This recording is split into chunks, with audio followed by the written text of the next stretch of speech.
मूलिया हरी हरी घास का गट्ठा लेकर आई तो उसका गेहुआ रंग कुछ तमतमाया हुआ था और बड़ी बड़ी मद भरी आंखों में शंका समाई हुई थी। महावीर ने उसका तमतमाया हुआ चेहरा देखकर पूछा, क्या है मूलिया, आज कैसा जी है? मूलिया ने कुछ जवाब न दिया। उसकी आंखें डबडबा गई। महावीर ने समीप आकर पूछा, क्या हुआ है, बताती क्यों नहीं? किसी ने कुछ कहा है? अम्मा ने डांटा है? क्यों इतना उदास है? मूलिया ने सिसक कर कहा, कुछ नहीं हुआ। क्या है, अच्छी तो हूँ। महावीर ने मूलिया को सिर से पांव तक देखकर कहा, चुपचाप रोएगी कि बताएगी? नमस्कार दोस्तों, आप सभी का एस रंजन ज्ञान चैनल पर स्वागत है। दोस्तों, अगर आप लोग अपने मम्मी से प्यार करते होंगे तो प्लीज़ दोस्तों आप हमारे चैनल को सब्सक्राइब कर लीजिए, क्योंकि आपकी छोटी सी सहयोग हमें बहुत ज़्यादा ऊर्जा देती है। और आप इस कहानी से कुछ सीखना चाहते हैं तो इस कहानी को लास्ट तक ज़रूर सुनें। तो आपका ज़्यादा समय ना लेते हुए चलिए कहानी की शुरुआत करते हैं। मूलिया ने बात टालकर कहा, कोई बात भी हो? क्या बताऊं? मूलिया इस उम्र में गुलाब का फूल थी, गेहुआ रंग था, हिरन की सी आंखें, नीचे खींचा हुआ चिबुक, कपोलों पर हल्की लालिमा, बड़ी बड़ी नुकीली पलकें, आंखों में एक विचित्र आर्द्रता जिसमें एक स्पष्ट वेदना, एक मुक व्यथा झलकती रहती थी। मालूम नहीं गरीबों के इस घर में वह अप्सरा कहाँ से आ गई थी। क्या उसका कोमल फूल सा गात इस योग था कि सर पर घास की टोकरी रखकर बेचने जाती? उस गांव में भी ऐसे लोग मौजूद थे जो उसे तलवे के नीचे आंखें बिछाते थे, उसकी एक चितवन के लिए तरसते थे, जिनसे अगर वह एक शब्द भी बोलती तो निहाल हो जाते।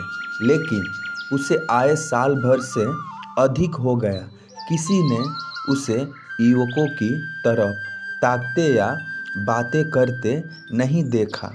वह घास लिए निकली तो ऐसा मालूम होता मानो उषा का प्रकाश सुनहरे आवरण में रंजित अपनी छटा बिखेरता जाता हो।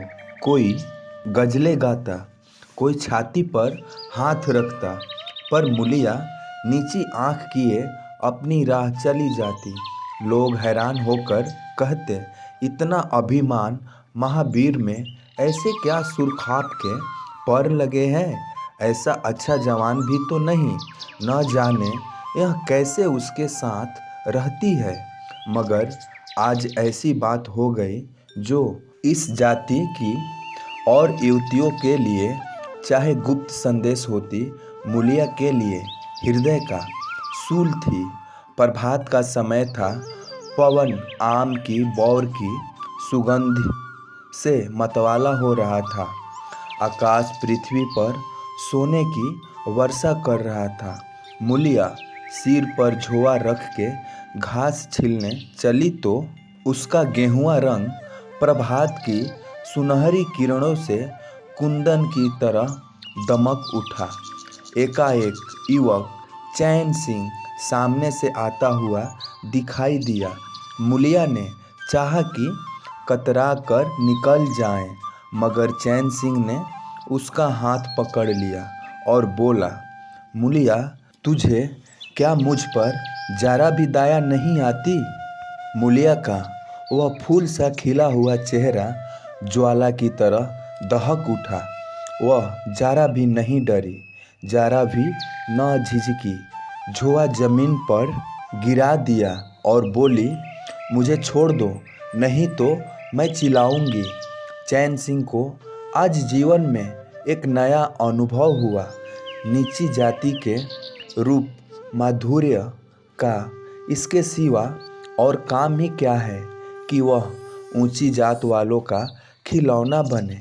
ऐसे कितने ही मार्क उसने जीते थे, पर आज मूलिया के चेहरे का वह रंग, उसका वह क्रोध, वह अभिमान देखकर उसके छक्के छूट गए। उसने लज्जित होकर उसका हाथ छोड़ दिया। मूलिया वेग से आगे बढ़ गई। संघर्ष की गर्मी में चोट की व्यथा नहीं होती, पीछे से टीस होने लगती है। मूलिया जब कुछ दूर निकल गई तो क्रोध और भय तथा अपनी बेबसी को अनुभव करके उसकी आंखों में आंसू भर आए। उसने कुछ देर जब्त किया, फिर सिसक सिसक कर रोने लगी। अगर वह इतनी गरीब न होती तो किसी की मजाल थी कि इस तरह उसका अपमान करता। वह रोती जाती थी और घास छीलती जाती थी। महावीर का क्रोध वह जानती थी, अगर उससे कह दे तो वह इस ठाकुर के खून का प्यासा हो जाएगा, फिर न जाने क्या होगा। इस ख्याल से उसके रोए खड़े हो गए। इसलिए उसने महावीर के प्रश्नों का कोई उत्तर न दिया। दूसरे दिन मूलिया घास के लिए न गई। हेलो दोस्तों, अगर अभी तक आप हमारे चैनल को सब्सक्राइब नहीं किए हैं तो प्लीज़ दोस्तों इस गरीब क्रिएटर के चैनल को सब्सक्राइब ज़रूर कर लीजिए। सास ने पूछा, तू क्यों नहीं जाती? और सब तो चली गई। मूलिया ने सिर झुकाकर कहा, मैं अकेली न जाऊंगी। सास ने बिगड़कर कहा, अकेले क्या, तुझे बाग उठा ले जाएगा? मूलिया ने और भी सिर झुका लिया और दबी हुई आवाज़ से बोली, सब मुझे छेड़ते हैं। सास ने डांटा, न तू औरों के साथ जाएगी न अकेली जाएगी, तो फिर जाएगी कैसे? वह साफ साफ क्यों नहीं कहती कि मैं न जाऊंगी, तो यहाँ मेरे घर में रानी बन के निबाह न होगा। किसी को चाम नहीं प्यारा होता, काम प्यारा होता है। तू बड़ी सुंदर है तो तेरी सुंदरता लेकर चाटूं। उठा झाबा और घास ला। द्वार पर नीम के दरख्त के साये में महावीर खड़ा घोड़े को मल रहा था। उसने मूलिया को रोनी सूरत बनाए जाते देखा, पर कुछ बोल न सका। उसका बस चलता तो मूलिया को कलेजे में बिठा लेता, आँखों में छिपा लेता, लेकिन घोड़े का पेट भरना तो जरूरी था। घास मोल लेकर खिलाए तो 12 आने रोज से कम न पड़े। ऐसी मजदूरी ही कौन होती है? मुश्किल से 1.5-2 रुपए मिलते हैं, वह भी कभी मिले कभी न मिले। जब से यह सतनासी लारियाँ चलने लगी है, एक्का वालों की बधिया बैठ गई है। कोई सेत भी नहीं पूछता। महाजन से 150 रुपये उधार लेकर एका और घोड़ा खरीदा, मगर लारियों के आगे एके को कौन पूछता है? महाजन का सूद भी तो न पहुंच सकता था। मूल का कहना ही क्या। ऊपरी मन से बोला, न मन हो तो रहने दो, देखी जाएगी। इस दिलजोई से मूलिया निहाल हो गई। बोली, घोड़ा खाएगा क्या? आज उसने कल का रास्ता छोड़ दिया और खेतों की मेड़ों से होती हुई चली। बार बार सतर्क आंखों से इधर उधर ताकती जाती थी। दोनों तरफ ऊख के खेत खड़े थे। जरा भी खड़खड़ाहट होती उसका जी सन्न हो जाता। कहीं कोई ऊख में छिपा न बैठा हो। मगर कोई नई बात न हुई। ऊख के खेत निकल गए, आमों का बाग निकल गया, सींचे हुए खेत नजर आने लगे। दूर के कुएं पर पूर चल रहा था। खेतों की मेड़ों पर हरी हरी घास जमी हुई थी। मूलिया का जी ललचाया।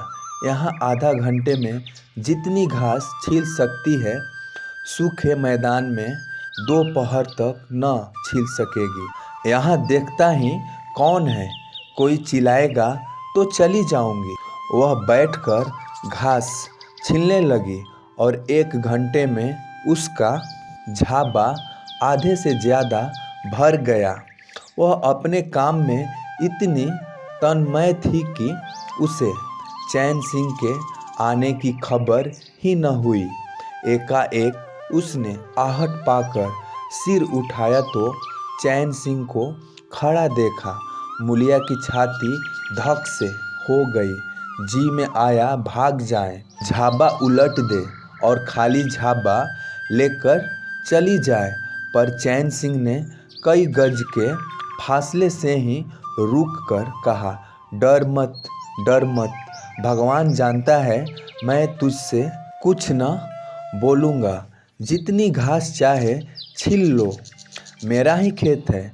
मूलिया के हाथ सन्न हो गए। खुरपी हाथ में जम सी गई। घास नज़र ही न आती थी। जी चाहता था जमीन फट जाए और मैं समा जाऊं। जमीन आंखों के सामने तैरने लगी। चैन सिंह ने आश्वासन दिया, छिलती क्यों नहीं? मैं तुझसे कुछ कहता थोड़े ही हूँ। यहीं रोज चली आया कर, मैं छील दिया करूँगा। मूलिया चित्रलिखित सी बैठी रही। चैन सिंह ने 1 कदम आगे बढ़ाया और बोला, तू मुझसे इतना डरती क्यों है? क्या तू समझती है मैं आज भी तुझे सताने आया हूँ? ईश्वर जानता है, कल भी तुझे सताने के लिए मैंने तेरा हाथ नहीं पकड़ा था। तुझे देखकर अपने आप हाथ बढ़ गए। मुझे कुछ सुध ही न रही। तू चली गई तो मैं वहीं बैठकर घंटों रोता रहा। जी में आता था हाथ काट डालूं। कभी जी चाहता था जहर खा लूं। तभी से तुझे ढूंढता रहा हूँ। आज तू इस रास्ते से चली आई। मैं सारा हार छानता हुआ यहाँ आया हूँ। अब जो सजा तेरे जी में आवे दे दे। अगर तू मेरा सिर भी काट ले तो गर्दन न हिलाऊंगा। मैं सोहदा था, लुच्चा था, लेकिन जब से तुझे देखा है मेरे मन से सारी खोट मिट गई है। अब तो यही जी में आता है कि तेरा कुत्ता होता और तेरे पीछे पीछे चलता। तेरा घोड़ा होता, तब तो तू अपने हाथों से मेरे सामने घास डालती। किसी तरह यह चोला तेरे काम आवे। मेरे मन की यह सबसे बड़ी लालसा है। मेरी जवानी काम न आवे अगर मैं किसी खोट से ये बातें कर रहा हूँ। बड़ा भगवान था महावीर, जो ऐसी देवी उसे मिली।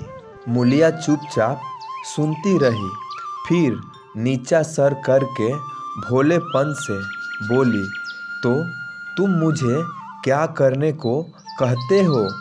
चैन सिंह और समीप आकर बोला, बस तेरी दया चाहता हूँ। मूलिया ने सिर उठाकर उसकी ओर देखा। उसकी लज्जा न जाने कहाँ गायब हो गई। चुभते हुए शब्दों में बोली, तुमसे एक बात कहूँ, बुरा तो ना मानोगे? तुम्हारा ब्याह हो गया है या नहीं? चैन सिंह ने दबी आवाज़ से कहा, ब्याह तो हो गया है, लेकिन ब्याह क्या है? खिलवाड़ है। मूलिया के होठों पर अवहेलना की मुस्कुराहट झलक पड़ी। बोली, फिर भी अगर मेरा आदमी तुम्हारी औरत से इसी तरह बातें करता तो तुम्हें कैसा लगता? तुम उसकी गर्दन काटने पर तैयार हो जाते कि नहीं? बोलो। क्या समझते हो कि महावीर गरीब है तो उसके देह में लहू नहीं है, उसे लज्जा नहीं है, अपने मर्यादा का विचार नहीं है। मेरा रूप रंग तुम्हें भाता है क्या? घाट के किनारे मुझसे कहीं सुंदर औरतें नहीं घुमा करती? मैं उनके तलवों की बराबरी भी नहीं कर सकती। तुम उसमें से किसी से क्यों नहीं दया मांगते? क्या उनके पास दया नहीं है? मगर वहाँ तुम न जाओगे, क्योंकि वहाँ जाते तुम्हारी छाती दहलती है। मुझसे दया मांगते हो इसलिए न कि मैं गरीब हूँ, नीच जाति की हूँ, और नीच जाति की औरत जरा सी धमकी देने पर या लालच से तुम्हारी मुट्ठी में आ जाएगी। कितना सस्ता सौदा है। ठाकुर हो ना, ऐसा सस्ता सौदा क्यों छोड़ने लगे? चैन सिंह लज्जित होकर बोला, मुल्ला यह बात नहीं है, मैं सच कहता हूँ। इसमें ऊंच नीच की बात नहीं है, सब आदमी बराबर है। मैं तो तेरे चरणों पर सिर रखने को तैयार हूँ मुलिया, इसलिए न कि जानते हो मैं कुछ कर नहीं सकती। जाकर किसी खतरानी के चरणों पर सिर रखो तो मालूम हो कि चरणों पर सिर रखने पर क्या फल मिलता है। फिर भी यह सिर तुम्हारी गर्दन पर न रहेगा। चैन सिंह मारे शर्म के जमीन में गड़ा जाता था। उसका मुंह ऐसा सूख गया था मानो महीनों की बीमारी से उठा हो। मुंह से बात न निकलती थी। मुलिया इतनी वाक्पटु है, इसका उसे गुमान भी न था। मुलिया फिर भी बोली, मैं भी रोज बाजार जाती हूँ, बड़े बड़े घरों का हाल जानती हूँ। मुझे किसी बड़े घर का नाम बता दो जिसमें कोई साइस, कोई कोचवान, कोई कहार, कोई पंडा, कोई महाराज न घुसा बैठा हो। यह सब बड़े घरों की लीला है, और वह औरतें जो कुछ करती है ठीक करती है। उनके घर वाले भी तो गरीबों पर जान देते फिरते हैं, लेना देना बराबर हो जाता है।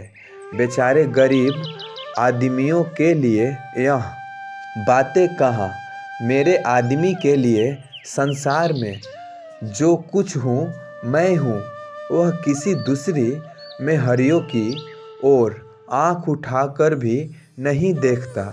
संयोग की बात है कि मैं तनिक सुंदर हूँ, लेकिन मैं काली कलूठी भी होती तब भी वह मुझे इसी तरह रखता। इसका मुझे विश्वास है।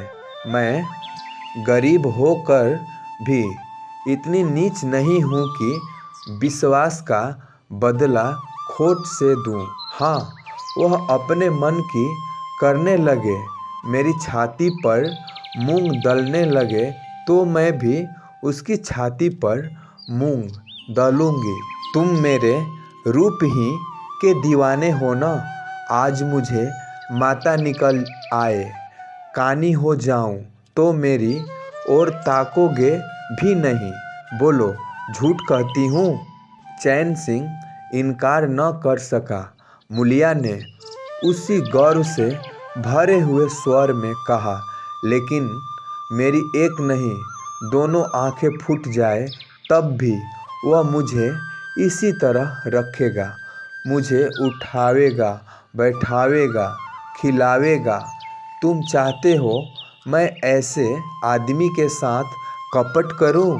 जाओ, अब मुझे कभी न छेड़ना, नहीं तो अच्छा न होगा। जवानी जोश है, बल है, दया है, साहस है, आत्मविश्वास है, गौरव है और सब कुछ जो जीवन को पवित्र, उज्जवल और पूर्ण बना देता है। जवानी का नशा घमंड है, निर्दयता है, स्वार्थ है, सेखी है, विषय वासना है, कटुता है और वह सब कुछ जो जीवन को पश्चाताप, विकार और पतन की ओर ले जाता है। चैन सिंह पर जवानी का नशा था। मूलिया के शीतल छींटे ने नशा उतार दिया। जैसे उबलती हुई चाशनी में पानी के छींटे पड़ जाने से फेंट मिट जाता है, मैल निकल जाता है और निर्मल शुद्ध रस निकल आता है। जवानी का नशा जाता रहा, केवल जवानी रह गई। कामिनी के शब्द जितनी आसानी से दिन और ईमान को गारत कर सकते हैं, उतनी ही आसानी से उनका उद्धार भी कर सकते हैं। चैन सिंह उस दिन से दूसरा ही आदमी हो गया। गुस्सा उसकी नाक पर रहता था। बात बात पर मजदूरों को गालियाँ देता, डांटता और पीटता। उसकी आदत थी। असामी उससे थर थर काँपते थे। मजदूर उसे आते देख कर अपने काम में चुस्त हो जाते थे, पर ज्यों ही उसने इधर पीठ फेरी और उन्होंने चिलम पीना शुरू किया, सब दिल में उससे जलते थे, उसे गालियाँ देते थे। मगर उस दिन से चैन सिंह इतना दयालु, इतना गंभीर, इतना सहनशील हो गया कि लोगों को आश्चर्य होता था। कई दिन गुजर गए थे। एक दिन संध्या समय चैन सिंह खेत देखने गया। पूर चल रहा था। उसने देखा कि एक जगह नाली टूट गई है और सारा पानी बहा चला जाता है। क्यारियों में पानी बिल्कुल नहीं पहुंचता, मगर क्यारी बनाने वाली बुढ़िया चुपचाप बैठी है। उसे इसकी जरा भी फिक्र नहीं है कि पानी क्यों नहीं आता। पहले यह दशा देखकर चैन सिंह आपे से बाहर हो जाता। उस औरत की उस दिन मजदूरी काट लेता और पूर चलाने वालों को घुड़कियाँ जमाता। पर आज उसे क्रोध नहीं आया। उसने मिट्टी लेकर नाली बांध दी और खेत में जाकर बुढ़िया से बोला, तू यहाँ बैठी है और पानी सब बहा जा रहा है। बुढ़िया घबराकर बोली, अभी खुल गई होगी राजा, मैं अभी जाकर बंद किए देती हूँ। यह कहती हुई वह थर थर काँपने लगी। चैन सिंह ने उसकी दिलजोई करते हुए कहा, भाग मत, मैंने नाली बंद कर दी। बूढ़ऊ कई दिनों से नहीं दिखाई दिए, कहीं काम पर जाते हैं कि नहीं? बुढ़िया गदगद होकर बोली, आजकल तो खाली ही बैठे हैं भैया, कहीं काम नहीं लगता।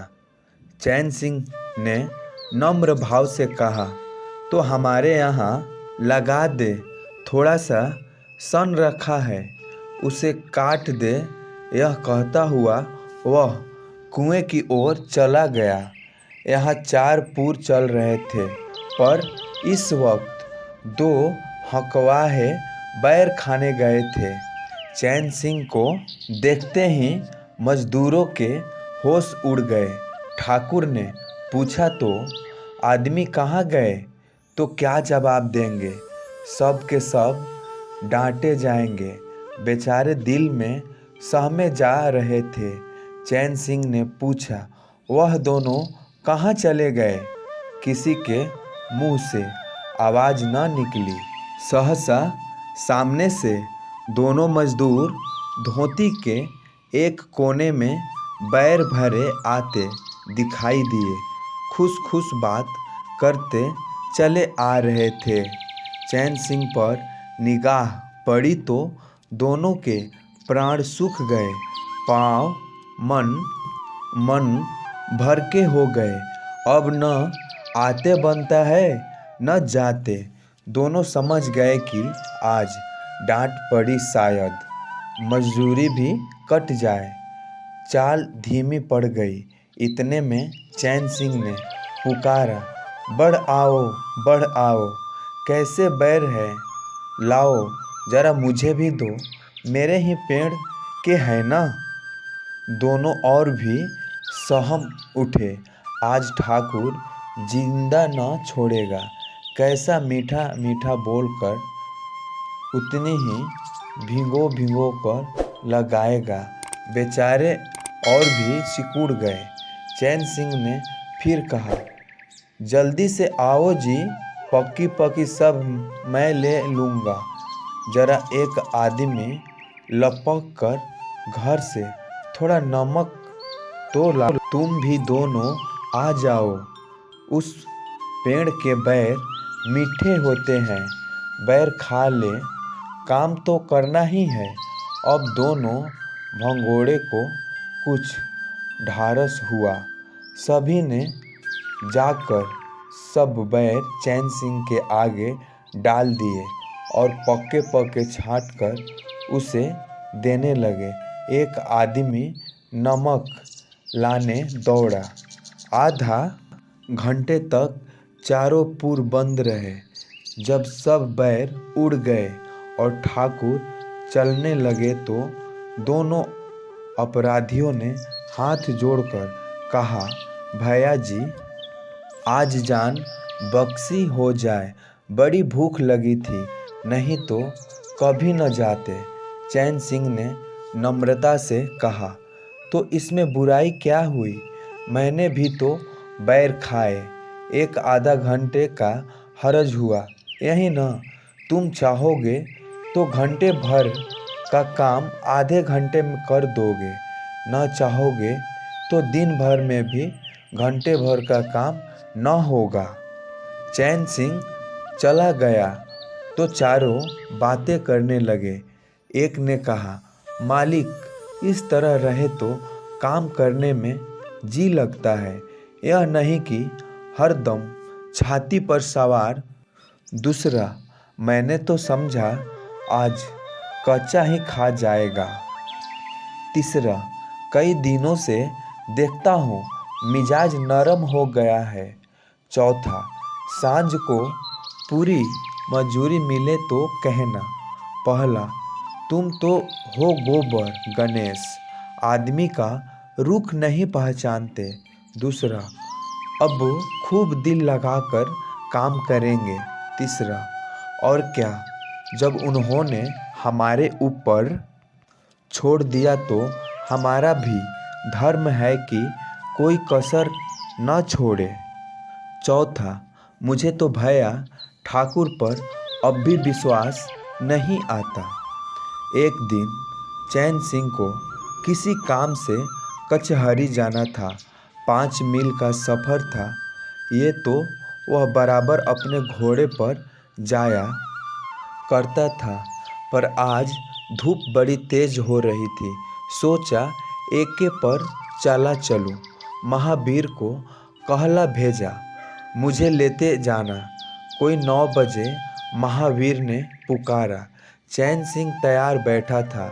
चटपट एके पर बैठ गया, मगर घोड़ा इतना दुबला हो रहा था, एके की गद्दी इतनी मैली और फटी हुई, सारा सामान इतना रद्दी कि चैन सिंह को उस पर बैठते शर्म आई।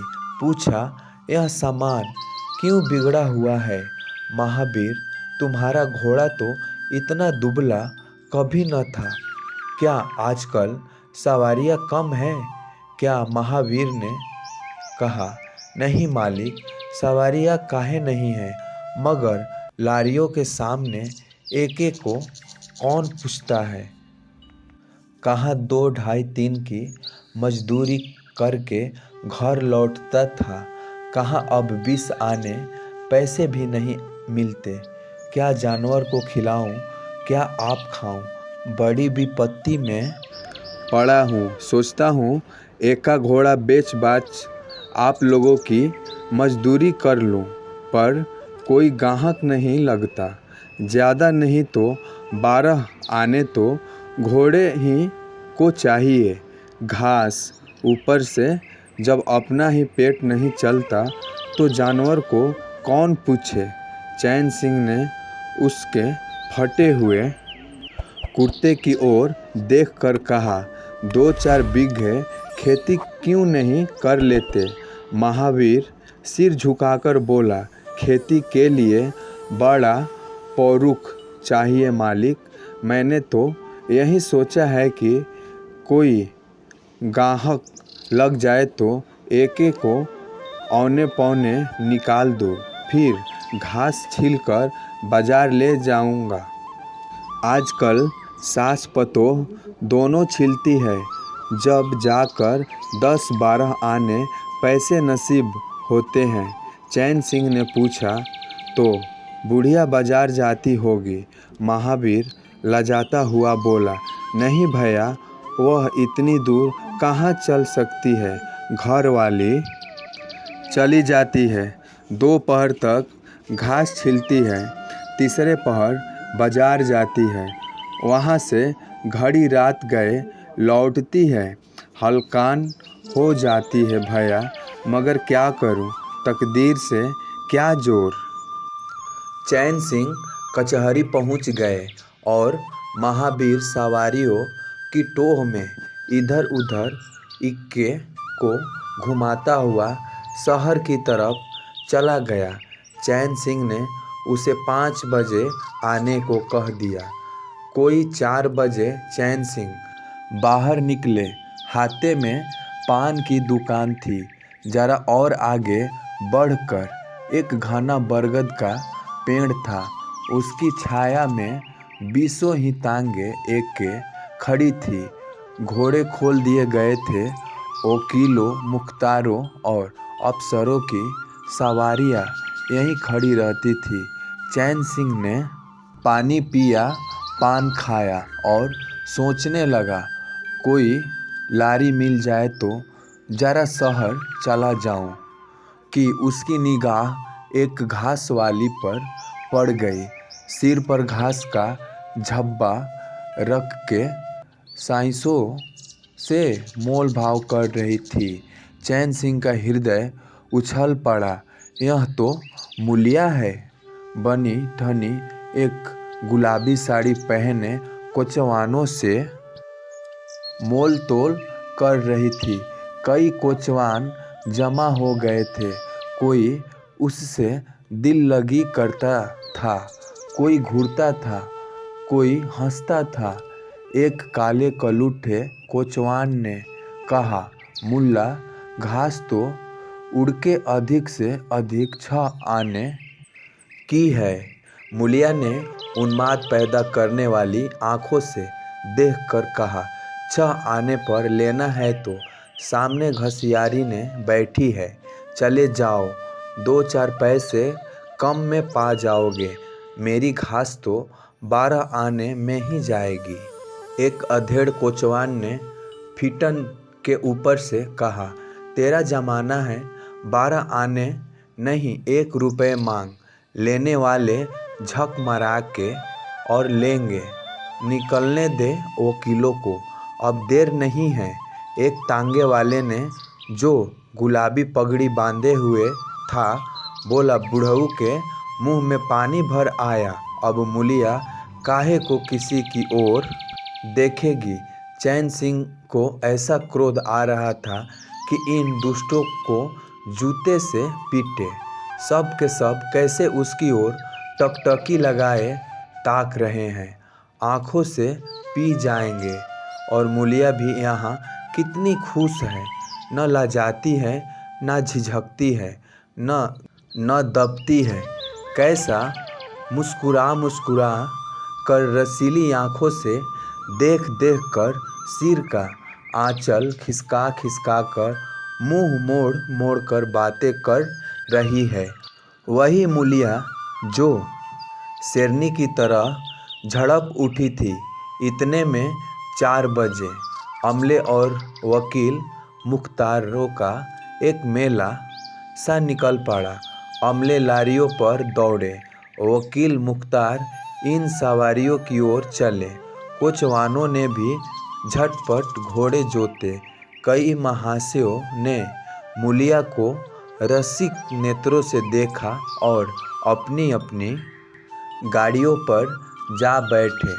एकाएक मूलिया घास का छाबा लिए उस फिटन के पीछे दौड़ी। फिटन में एक अंग्रेजी फैशन के जवान वकील साहब बैठे थे। उन्होंने पाँवदान पर घास रखवा ली, जेब से कुछ निकालकर मूलिया को दिया। मूलिया मुस्कुराई। दोनों में कुछ बातें भी हुई जो चैन सिंह न सुन सके।